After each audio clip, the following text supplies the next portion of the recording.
Mä ostin nyt tätä. Tää on 10 millistä. Joo. 20 metriä, 20 €. Joo. Motonetista. Tää on synteettistä hamppua. Joo. Ja tässä on nyt tää ruuvi. Joo. 4x20. Ruostumaton. Varmaan parempi. Siitä on ennestäkin mennyt pari senttiä jo melkein sinne fylliin. Niin varmasti. Ei ollut kalliita. 7-9 €.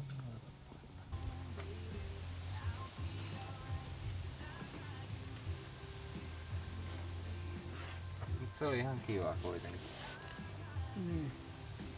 Vettä on vuotanut takapäästä paljon vasta sisään.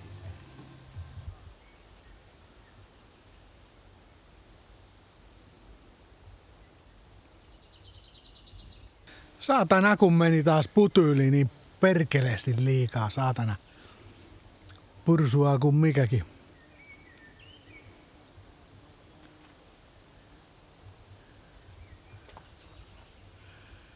Perkele kun ei viiti laittaa liian vähän putyyliä, ettei se sit vuoda. Sitten kun laitat vähän reilummin, niin voi saatana kun se pursua. Ja sit kun toi on toi sika 710, se on sit sellaista putyyliä, se on sellaista purukumi, joka vaan venyy ja venyy ja venyy. Sitä ei saa niinku pois tosta. Niinku liimamassan sen saa, niinku, sä saat sen lusikoitua siitä tavallaan niinku pois, mutta et sä tota saa, se vaan niinku venyy ja venyy. Ei saatana, no sanotaan näin, että parempi liikaa kuin liian vähän. Kait. Ei saatana. No, se ikkuna on siellä nyt. Ja siellä on massaa. Ja voin sanoa, että nyt jos toi ikkuna ikinä vuotaa, niin mä lopetan putyylimassan käytön ihan kokonaan. Mä siirryn ihan pokkana liimamassaa ja mä teen kerralla sit ikuiset asennukset. Niitä ei sit enää paikkailla eikä korjailla. Tai no paikkailla ehkä, mutta ei irrotella aineskaan. Jumalauta. Nyt se on siellä, ikkuna on paikalla, eihän se, no ei se, sisäpuoleltahan se on ihan siistiä, ei tää sisäpuolella mitään massaa ole, että tuolla ulkopuolella on sitä massaa. Siinä on vielä noin suojamuovit vielä päällä tuossa lasissa, mutta taidanpa ottaa itse asiassa irti. Hyvä kun tuli puhe, hyvä kun sanoit. Täällä on taas ampiainen, voi jumalauta.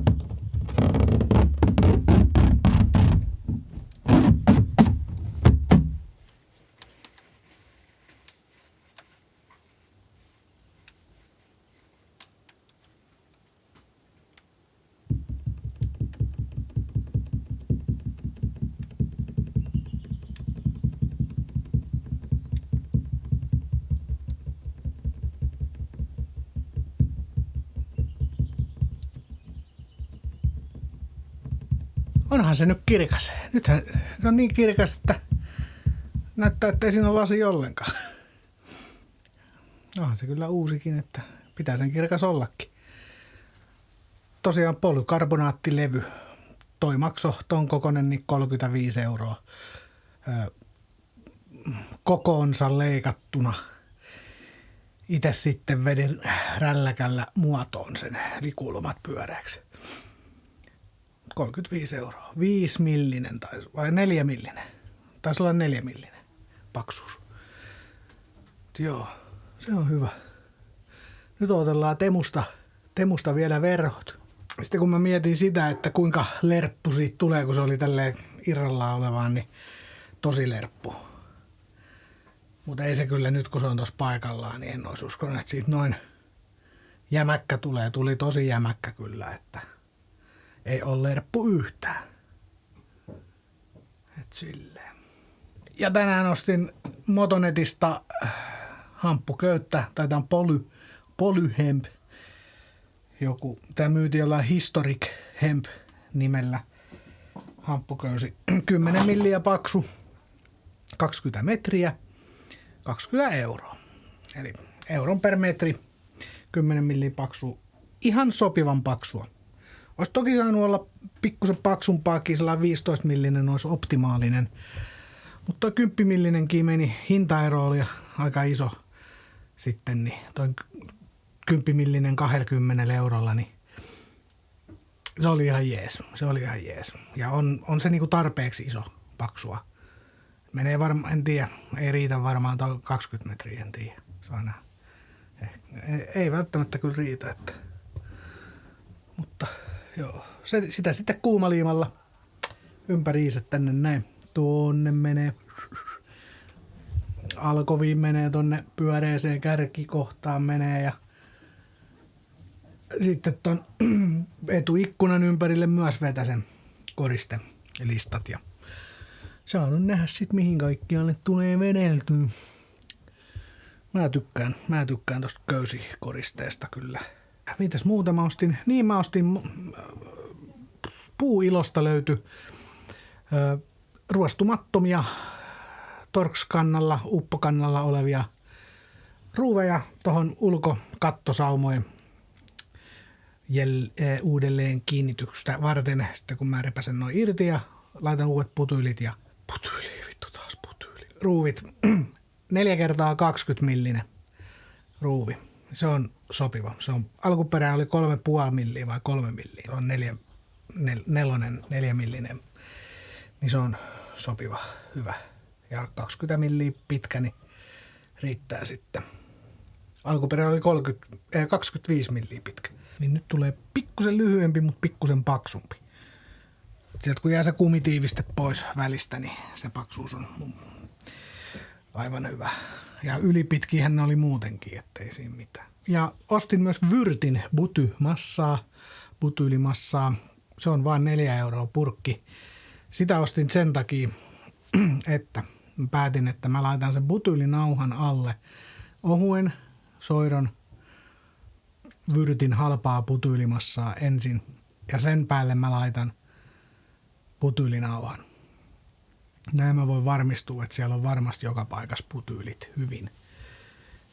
Siinä on se peltien saumakohta, niin siihen saumakohtaan ihan pieni, nyt oikeasti ihan pieni butyylisauma. Niin. On sitten taas butyyliä niin, että sitä sitten varmaan taas on tää kyllä ihan jäätävä sotku. Aivan hirveä sotku. Perkele, pääsispä jo siivoamaan. Pääsehän mä tietysti. Pääsisinhän mä sen kun siivois, mutta en vaan, nyt ei jaksa. Ei jaksa.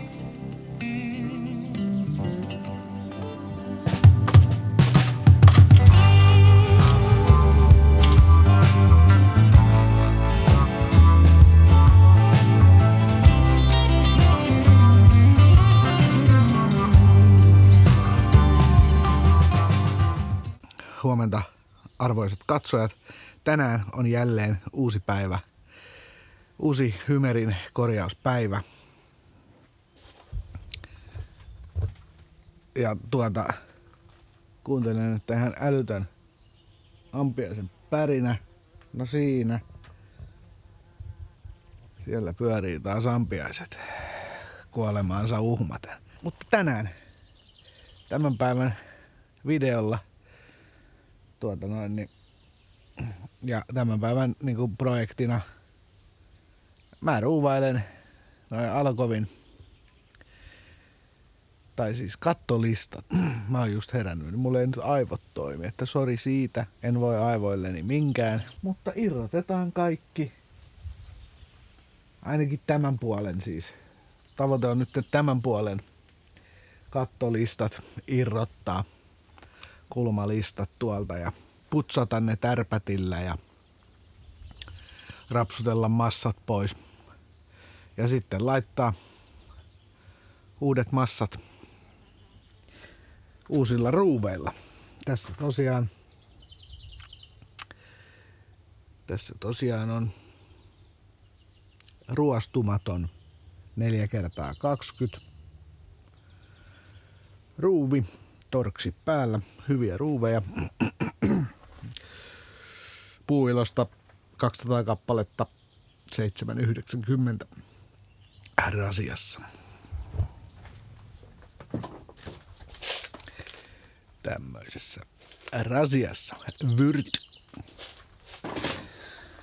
Ja se on jo tämän päivän tavoite saada ainakin putsattu, irti ja putsattu. Katsotaan miten käy. Tännehän jää nyt sit näitä vanhoja ruuvin varsia, kun nää joutuu porailemaan suurin piirtein jokaisen auki, kun ne ei niin kuin poraamaan auki. Siis mitä mä puhun, en tiedä, mutta joutuu poraamaan kannat, kun ne on aivan ruosteessa. Ei ne. Ehkä joka kolmas saattaa säkällä lähteä.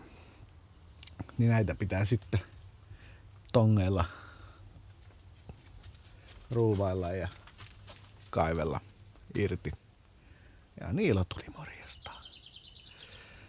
Niin se on vähän aikaa vievää vittumaista hommaa, mutta sellaistahan se on.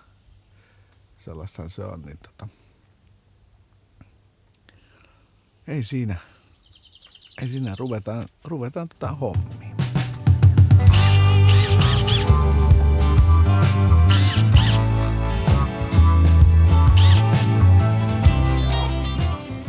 Ensimmäinen irronnut ruuvi oli tässä kohtaa. Tuolta puolesta välistä, kun ruuvaille. Sitten lähti 3 ruuvia irti. Nyt on 2 ruuvia pyöristynyt. Tosta puuttu ruuvi. 2 seuraavaa ruuvia ei taas irtoa. Aika ihan sama, vaikka porais kaikki suoraan irti poraamalla. Ei toi nyt on tollasta vähän turhaa touhua toi ruuvaaminen. Yrittää ruuvata niin joka 5, joka 6 lähtee. Sitten.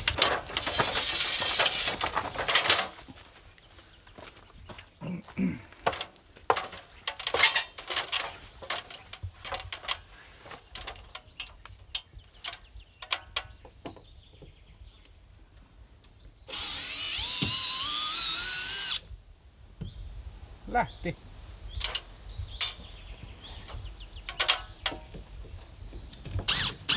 Ei lähde.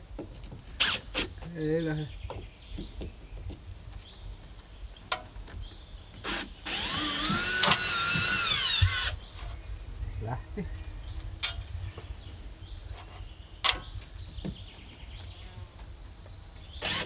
Ei lähde.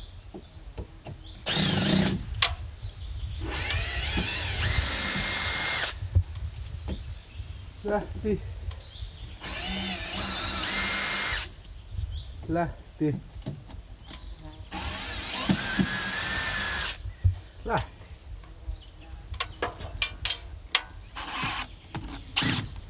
Ei lähde. Lähti.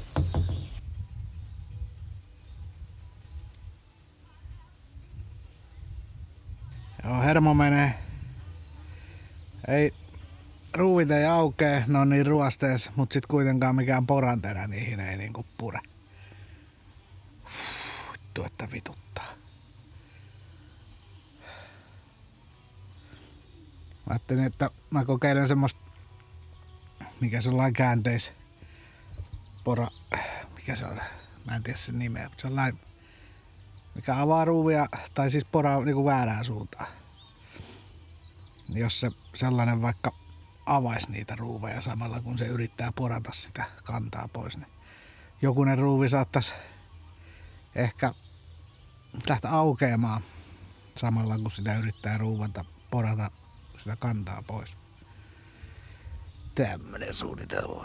Hermo menee kyllä. Ei, niin kuin mä en tiedä, tänään nyt on taas semmoinen päivä, että hermo kestä niin kuin tippaakaan. ruuvit on kaikki, mitkä irtos, niin ne on niinku irrotettu, eli alle puolet. Nyt vaan porataan sitten. Tai jotain. Hirveästi ei viitis millään taltallakaan hakata, kun siellä vääntyilee sitten ne. Ei se oo. Ei väkivaltaa.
Ensin kävin K-raudas.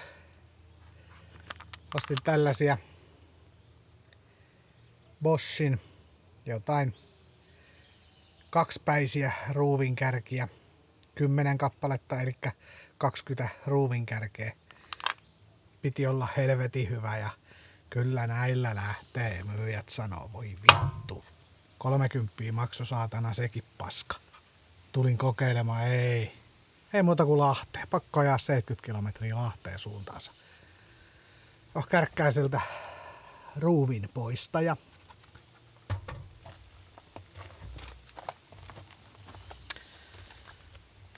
Sitten tällainen käänteinen vastakierre poranteräsarja, eli vasenkätinen poranteräsarja.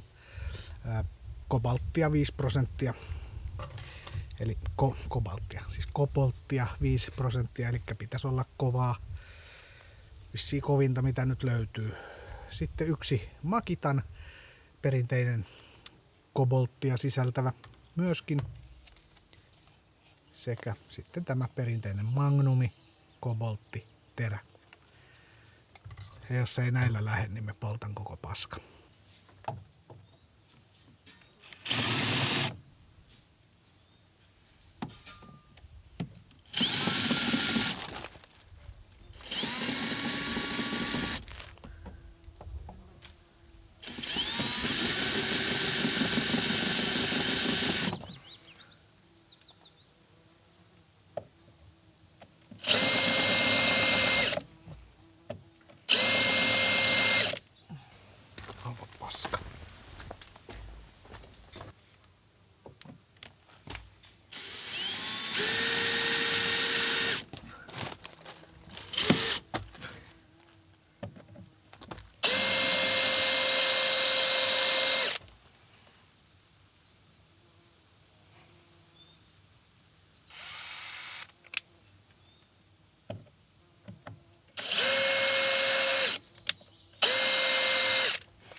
Tää ruuvinpoistaja setti on ainakin ihan täys vitsi. Onneksi ei ollut kallis, 6,90. Vittu, mitä paskaa. Ensin kuuluisi käyttää tätä päätä, sen jälkeen tuota toista päätä. Aivan täys vitsi. Aivan täyttä paskaa. Nyt me kokeilen vasenkätistä poranteräsarjaa.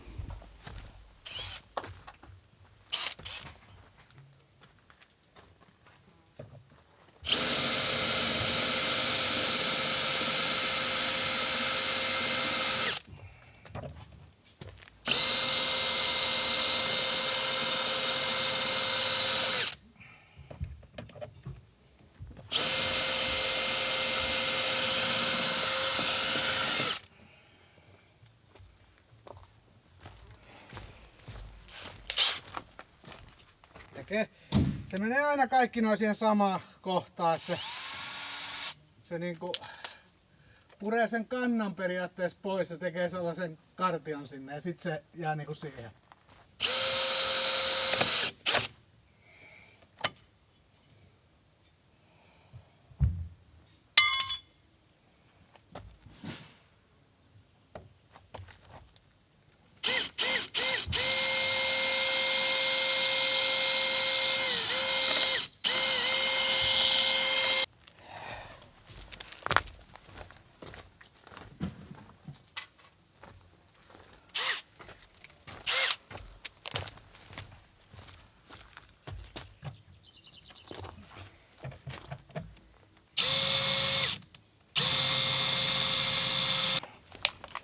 Ei pure.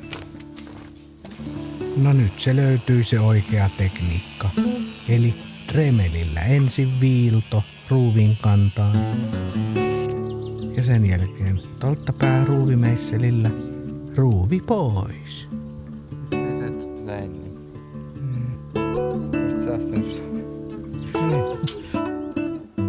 Ja näin saatiin kaikki kattolistat irti. Tuo Dremel-tekniikka oli toimiva tekniikka.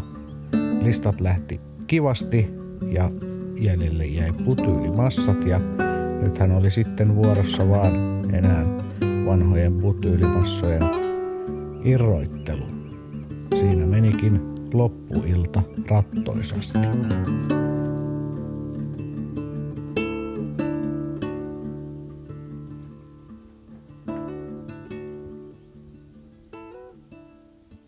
No niin, tervetuloa päivä 2.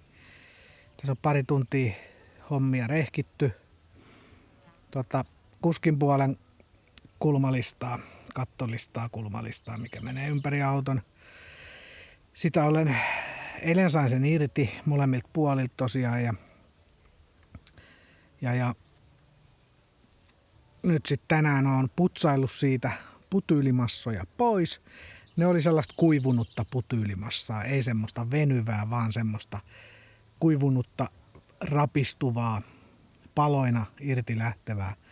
Ihan helposti silleen irti lähtee, vähän siihen mössöön jää sitten siihen pintaan, mutta toi repsikan puoli lähti sen kumin, kun siellähän on tosiaan oli se kumitiiviste vielä, niin molemmin puolin, niin tää repsikan puoli, kun veti sitä kumilistaa pois, niin siihen jäi suurin osa putyylimassaa, että toi on suht siisti jo nyt toi repsikan puoli, että tohon ei tarvi paljon kyllä.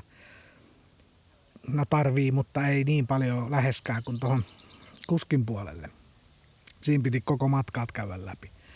Ja siihen kuivuneen putyylimassan irrotukseen, kun tähän olette nyt aiemmilla videoilla nähnyt, että miten sellaista venyvää ja suht tuoretta putyylimassaa saa helposti irti, niin se on siis porakoneeseen poran terä ja sitten sillä poran terällä se kääriytyy siihen poran terän ympärille, niin sillä saa semmoisen venyvän putyylimassan helposti pois. No sit jos on kuivunutta sellaista rapistuvaa putyylimassaa, mikä ei sit lähde sillä tekniikalla, niin siihen tekniikkaan, siihen sellaiseen putyylimassaan mulla on sitten toinen tekniikka. Mä en voi tätä suositella, koska tää toimii vaan mulla yhdestä syystä. Siihenkin poran terä, ei kun porakone ja porakoneeseen tämmönen hioma tai tämmönen teräsplanka, mikä tää nyt on, tämmönen teräsharja, sanotaan nyt, vaikka teräsharja. Ja nimenomaan mä tykkäsin tästä pyöreästä mallista. Tää oli täällä sai eri kulmissa ja eri tavoin ja eri suuntiin ja kaikkea tällaista tosi hyvä. Mutta en mä voi tätä suositella muuta kuin itselleni, koska naarmuttaa. Ja kyllähän tää kun pyörii, niin se lipeää ja sitten se vetää naarmua pitemmälle ja näin. Mulla se ei haittaa, vaikka naarmuu tulee, koska auto on menossa maalaukseen joka tapauksessa, niin se ei mitään haittaa. Et sen takia mä en voi suositella, koska se naarmuttaa, mutta voitaan se maalarin teipin vetää rajaksi, turvarajaksi tai jotain silleen, ettei se sit naarmuttaisi, mutta tolla mä sain hyvin ja jos sua ei naarmut haittaa, niin vetele tolla, mutta joo. Sillä mä vetelin ja se oli tosi hyvä tapa. Sillä lähti hyvin. Ja näin.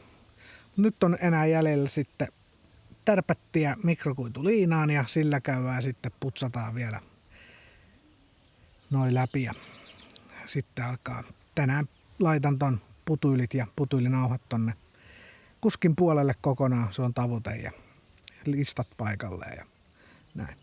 Tonne kuskin alkovin ylänurkkaa joutui vähän siitä se oli vuotanutkin. Siinä on sellainen pien painauma ja siitä selkeästi vuotanut sisään ja siellähän se alkovi tuon nukkumapaikassakin sitten se sisävaneri oli märkä. Sieltä ylhäältä se oli yläkulmasta valunnut vesi ja kastellut pintavanerit sitten ja syy löytyi. Todennäköisesti se on toi, aika varmasti se on toi. Siellä ei oikein muuta sellaista ole ja se on oikeassa kohdassakin vielä vuotokohtaa nähden, niin siinä se oli painautunut pikkusen, toi katon puoli painautunut, en tiedä miksi. Sivuseinä oli kyllä ihan, ei siinä ollut silleen mitään ongelmaa. Mä vähän puukolla sitten kaivelin sitä koloa sieltä, sen mitä sain nyt vanhoja massoja pois ja sitä oli korjailtu, sinne oli jotain massoja työnnelty ja näin, mutta kaivelin sieltä sitten sen mitä sain ja mä sain sinne sellaisen aika kivan kolon tehtyä. Tai mun paljon ei tarvinnut tehdäkään muuta kuin ottaa vaan irtonaisia vanhoja kuivuneet putyylijuttuja pois sieltä ja näin, mutta ruikkasin sinne sitten tosi siististi sain hyvin menemään uretaania pikkusen ruikkasin täytteeksi sinne, niin se täyttää sen kivasti ja nyt mä annan sen kuivua tossa. Mä oon sen jo siistinyt siitä, märkänä otin silleen, ettei sitä hirveästi pursua yli ja nyt kun se on vähän kuivunut, niin mä painelen sitä pikkusen sinne sisempää koko aika, kun se turpoaa. Se ei tule yli listasta ja sitten se kovettuukin kivemmaksi. Se vähän kovempi pinta tulee uretaanissa, kun sitä vähän painelee, kun se nahkottuu. Annan sitä nyt kuivua tuossa vähän aikaa. Ei viitin vielä putyylimassoja laitella päin, eikä viitin vielä kyllä tärpätilläkään mennä siihen märkään uretaaniin sörkkimään, niin antaa sen nyt kuivua tossa noin. Mä alan putsailemaan tuolta takaa ja varon kohtaa sit vähän sen ja teen sen sit viimeiseksi. Niin sitä pitää muutenkin nyt vähän vahtia, ettei se lähde pullistumaan. Tosi ohutta toi pelti, niin siinä ei ole mitään vastusta tollaselle uretaanille, niin sitä pitää itse katsella ja painella sen päivän aikaan, että ennen kuin se sit kovettuu lopulliseen muotoonsa ja kokonsa, niin pitää olla tarkkaan siinä. Sitten kun se on kovettunut, niin sit on vähän huono lähteä painelemaan enää. Joo, sit mä myös kävin tällaisella ihan pienellä vasaralla, kevyt pieni vasara, niin naputtelin vanhat ruuvin paikat, kun ne vähän irvatti ulospäin, niin naputtelin ne takaisin sisään, ne ruuvinreijät. Sekä ihan varovasti, ihan kevyesti riittää. Kävin koko sauman, katon kaikki nuo saumat läpi ja pikkusen tasottelin. Siitä tuli tosi siisti suora peltireuna. Ei siinä nyt mitään sen kummempi ollutkaan, pientä aaltoilua siellä sun täällä, niin saan sen ihan suoraksi, tasaiseksi hyväksi, niin siihen olisi hyvä laittaa massoja sitten. Niin. Noihan on aina vuotoriskikohtia, noi tommoset, kun vähän aaltoilee, tai varsinkin jos on pieni lommo tai jotain, niin siitä se usein sit vuotaa. Katsotaan saanko ton repsikan puolen putsattua tänään kans vai en. Mä nyt keskityn tohon yhteen ensin, teen sen nyt huolella ja se on vaan huomenna alkaa sataa ja sit sataa vissiin muutamakin päivä, etten tiedä viikon verran vai mitä se nyt sit taas sataa, et sit taas.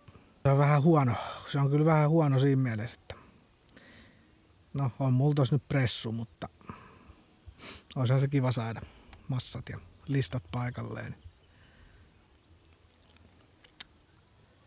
Joo, kyllä tää tästä.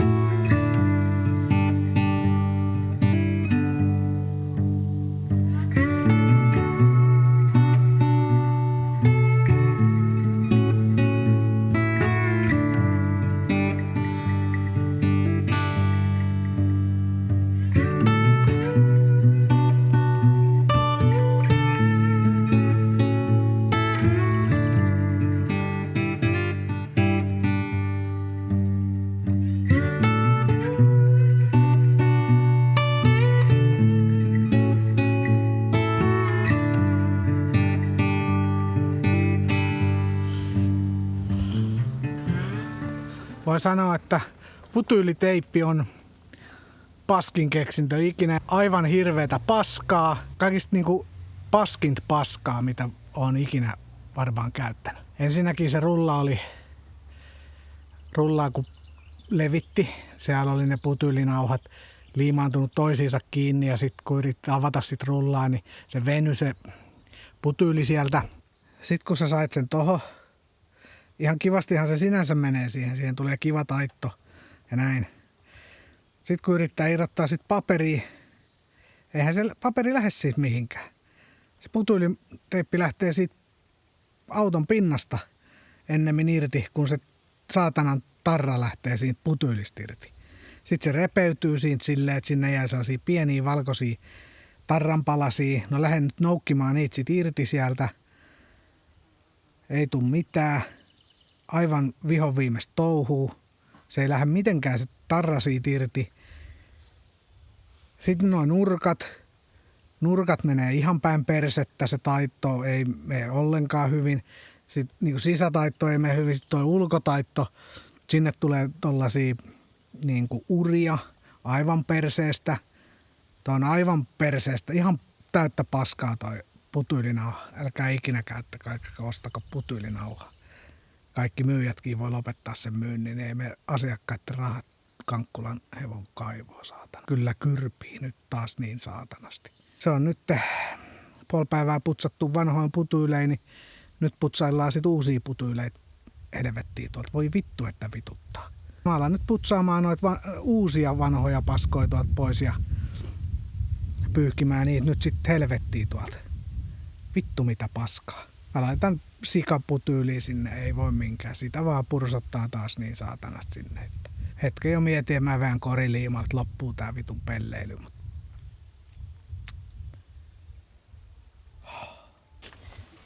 Joo, kiitos tästä putyylinauhasta.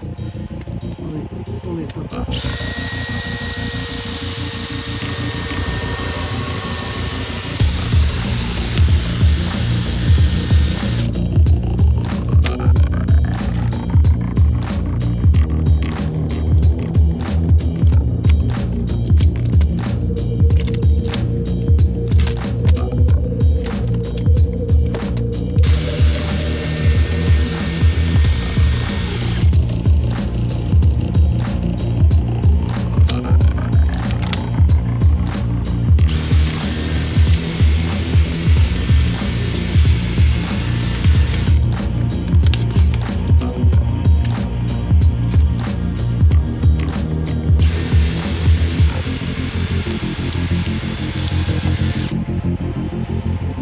No niin, muutamia tunteja myöhemmin. Kello alkaa olla 9 illalla. Mä oon aivan poikki. Tää päivä oli täysin perseestä. Mikään ei onnistunut. Kaikki meni aivan päin persettä. Ja sit vielä vaikuttaa siltä, että tuuli yltyy ja meinaako se sataa vai ei. Säätiedotus sanoo, että ei pitäisi sataa. Mut fiilis on kyllä just sellainen, että sataa. Mulla on märät tiivisteet tai märät putyylit tuolla. Ei voi oikein laittaa pressuun, kun on märät putyylit. Ja toisella puolella ei ole sitten noita listoja vielä ollenkaan. Siellä on avonaiset listat, ei mitään tiivisteitä, ei mitään. Että pitäisi laittaa pressu, jos se sataa. Muuten sataa suoraan sisään. No, kyllä mä laitan,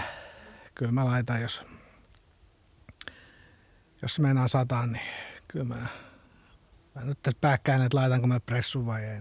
Ei noin putyylit tossa nyt varmaan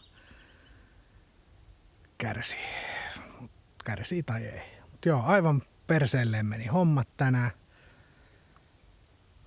Se putyylinauha tosiaan aivan järkky. Päätin sitten, että vedän sitä sikamassaa ja vedän sitä sitten silleen, että sitä on ja nythän sitä sitten on. Ja niin kuin, jos olette koskaan sika 710 käyttänyt, niin tiedätte, että sitä ei oikein saa hyvin levitettyä. Siitä ei oikein saa siistin näköistä. Ja siltä se myös näyttää. Ruma kuin rullatuoli. Mutta se on todennäköisesti tiivis. Siitä ei ole epäilystä, että se tiivis on. Saatanan ruma se on. Niin kuin ennenkin sanoin, että näköjään mä aina tuun sanomaan, että ei se hieno ole, mutta se toimii. Ja niin mä sanon nytkin. Että aivan helvetin ruma, mutta se toimii. Kyllähän tällaiset jutut syö miestä. Ei voi muuta sanoa, kyllä. Ja siis me on löydetty ruuvireikiä. Ei vaan löytynyt ruuvireikiä. Sitten putyyli on joka paikka täynnä. Yrität kaivella sieltä jotain ruuvireikiä. Lista on siinä päällä putyylissä ja sitten on ruuviton putyylis, kun otat niitä irti ja etit sieltä ja vittu sitten on jumalauta, sit putyyli oli jumalauta joka paikassa. Kädet on aivan vittu. Housut on aivan putyyli. Kengän pohjissa on sellaisia nyrkin kokoisia putyylipalloja ja niissä on kiviä tarttunut ja kaikkea, kun täällä soras kävelet. Ja jumala, herra jesta. Mutta joo, nämä mun rakentelut ei tosiaan ole mitään kaunistelua, että mä en, aiku on ihanaa ja kivaa, kun ei ole kivaa eikä ihanaa, ihan perseestä. Mä sanon niinku suoraan, miltä tuntuu. Ja sitten sanon näistä Vyrtin ruuveista. Ruostumattomat ruuvit, kannat katkeilee. Ihan ei tarvinnut siis mitenkään voimalla edes vetää. Kannat katkeilee. Meniköhän 5 ruuvia katkes kannat. Sitten niistä menee jengat. Aivan, mitä voi olla noin paskoja? Täytyy sanoa, että Vyrtti on kyllä. Mitä mä oon nyt näissä mun rakennushommissa oppinut? Vyrt ja Bosch. Siinä on 2 paskaa merkkiä, älkää käyttäkö. Boschin työkalut ja Vyrtin kaikki. Kaikki Vyrtiltä. Putylimassat ja näköruuvit ja kaikki. Vyrtti on aivan paska. Joo, tää on niinku, meni hommat aivan perseelleen. Niinku, onneksi tähän tulee se maali päälle, niin se ei niinku haittaa. Mut ei tätä kyllä niinku, ei tästä voi ylpeä olla. Ihan hirveä. Ihan vitu hirveä. Niin nämä on kaikki muutkin ikkunat ja tiivistykset aivan hirveät. Täytyy sanoa, että meikä ei kyllä, mä vihaan putyyliä ja sen kanssa pelaamista. Ei. Mutta tällaista tää on. Pääasia on tietenkin se, että se ei vuoda. Ja jumalauta, jos toi vuotaa. Sit saa vittu vuotaa. Kiitti kun katsoit videon. Palataan ensi videoon. I'm flying so high off the ground.